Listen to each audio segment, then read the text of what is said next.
ওই ছবিটাকে তুলে এনেছি, ঠিক আছে। ওখানে ক্যামেরা অ্যালাউ নেই, কিন্তু যেহেতু আমরা প্রোগ্রামে গেছিলাম তো ওখানে ছবি তুলে এনেছি। ওই ছবিটা দেখলে তোরা বুঝতে পারছিস ওই ছবির মধ্যে কি কি আছে, কারণ ওই ছবির মধ্যে পুরো বিষয়টাকে রবীন্দ্রনাথ ঠাকুর জোড়াসাঁকোর বাড়িতে কি কি আছে, তার যেখানে উনি বিশ্রাম করতেন, খাবার খাওয়ার বিভিন্ন কিছু আছে, আরো অনেক কিছু আছে। যেমন ধর আমি আর কি কি দেখেছিলাম ওখানে, জোড়াসাঁকো ঠাকুর বাড়িতে রবীন্দ্রনাথ ঠাকুরের মাথায় চুল অব্দি রেখে দিয়েছে যত্ন করে। এবার সেটা আসল নকল আমি সেটা জানি না, মানে আসল হচ্ছে উনি তো ওই বাড়িতে জন্মগ্রহণ করেছে, ওটা আসলই হবে। এবার অনেক তথ্য ওখানে জোড়াসাঁকো বাড়িতে গিয়ে আমরা শিখে এসেছি। আজ তারই জন্মবার্ষিকী। আমাকে সুজয় স্যার কাল গ্রুপে মেসেজ দিয়েছে বলে আমি জানতে পারলাম যে স্কুলে প্রোগ্রাম হবে, তারপর শুভদীপ আমাকে জানিয়েছে যে হবে না, আমি জানতাম না।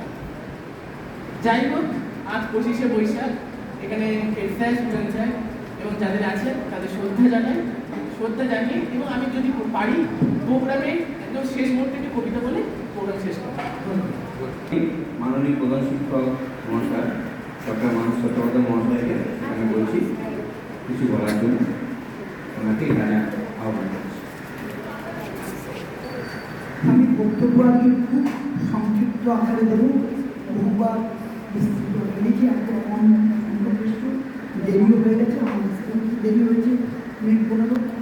যাই হোক, আজকের এই বিশেষ দিনে আমি আমাদের মধ্যে যারা উপস্থিত আছেন, মাননীয় স্টাফ কাউন্সিলের সম্পাদক শ্রী সুচয় বন্দ্যোপাধ্যায় এবং আমাদের বিদ্যালয়ের আমাদের গার্লসের প্রধান শিক্ষিকা শ্রীমতী সুদেবিকা বন্দ্যোপাধ্যায় মহাশয়া, তিনি এসে আমাদের এখানে এসছেন, আমাদের দিয়ে তাকেও ধন্যবাদ জানাই। তার বিদ্যালয়ে যারা উপস্থিত আছেন, আমাদের প্রিয় প্রাণপ্রিয় ছাত্রছাত্রীরা, মুন্নিলাল, তাকেও আমার অন্তরে ভালোবাসা জ্ঞাপন করি। এবং সব মিলিয়ে আজকের এই 25শে বৈশাখের দিনটির তাৎপর্য অত্যন্ত বেশি, কারণ আমরা এমন এক যুগ সন্ধিক্ষণে এসে পৌঁছেছি যখন ধর্মের নামে, জাতির নামে, জাতের নামে পঞ্চায়েত নজরুলের কথা, ধর্মের নামে সমস্ত কিছু নামে সংকীর্ণতা, মানুষ বিভক্ত হয়ে গেছে। রবীন্দ্রনাথের বাণী ছিল মানুষের ধর্ম। রবীন্দ্রনাথ একটি ধর্মেই বিশ্বাস করতেন, রিলিজিয়ন অফ ম্যান, মানুষের ধর্ম।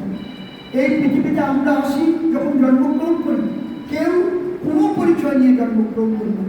যদি আমরা একটা পবিত্র মানব শিশুতে জন্মগ্রহণ করি, যদি হিন্দু ঘরে আমরা জন্মগ্রহণ করি, আমাদের কারণ নাম হয় সুমন, XYZ, শুভ ইত্যাদি ইত্যাদি, কৌশিক ইত্যাদি। আবার আমরা যদি খ্রিস্টান ঘরে জন্মগ্রহণ করি, জন ইত্যাদি ইত্যাদি। কোনো মুসলিম ঘরে ইমরান, আকরাম ইত্যাদি ইত্যাদি তোমরা জানো। যদি কোনো কি বলবো শিখ ঘরে জন্মগ্রহণ করি, তখন তার নাম আলাদা। কোনো বুদ্ধিস্ট ঘরে জন্মগ্রহণ করি, নাম আলাদা। কোনো ইংল্যান্ডে জন্মগ্রহণ করলে তাদের ভাষা হয় ইংরাজি, স্বাভাবিকভাবে। বাংলায় জন্মগ্রহণ করলে তার ভাষা হয় বাংলা। আমাদের ভারতবর্ষের বিভিন্ন প্রান্তে হিন্দি, উর্দু, অসমিয়া বা বিভিন্ন মানে নানা ধরনের সাঁওতালি ভাষা, নানা ভাষায় আমরা যে কথা বলি, তামিল, তেলেগু, কানাড়ি, নানা ভাষা, নানা মত, নানা পরিধান, বিবিধের মাঝে দেখো মিলন মহা। আমরা সব সময় সেই মহামিলনের মিলন পুত্র এই ভারতবর্ষ। এখানে ভারত মা বিশ্বাস করে এক মহামিলনের মন্ত্রী, যেখানে সব ধর্ম, সব বর্ণ, সব জাতি ক্ষুদ্রতার গণ্ডি অতিক্রম করে মহামিলন মন্ত্র নিয়ে এক মানবতার অখণ্ড ধর্ম চেতনা নিয়ে আমরা এগিয়ে যাই।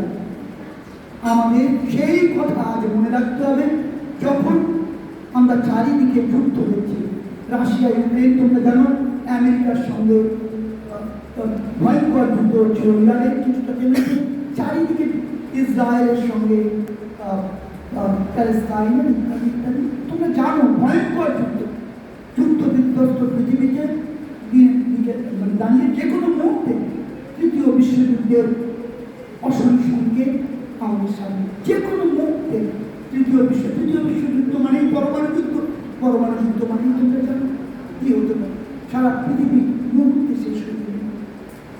সেই রকম প্রথম একটা সময় জানিয়ে রবীন্দ্রনাথ বড়ই প্রাসঙ্গিক। বরিশ ধরা মাঝে শান্তি হবে রবীন্দ্রনাথের কথা।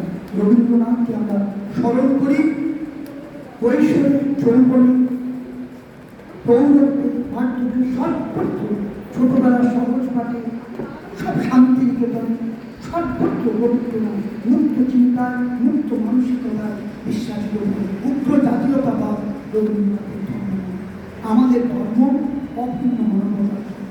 আজকের দিনে সেই বাণী বড়ই প্রাসঙ্গিক।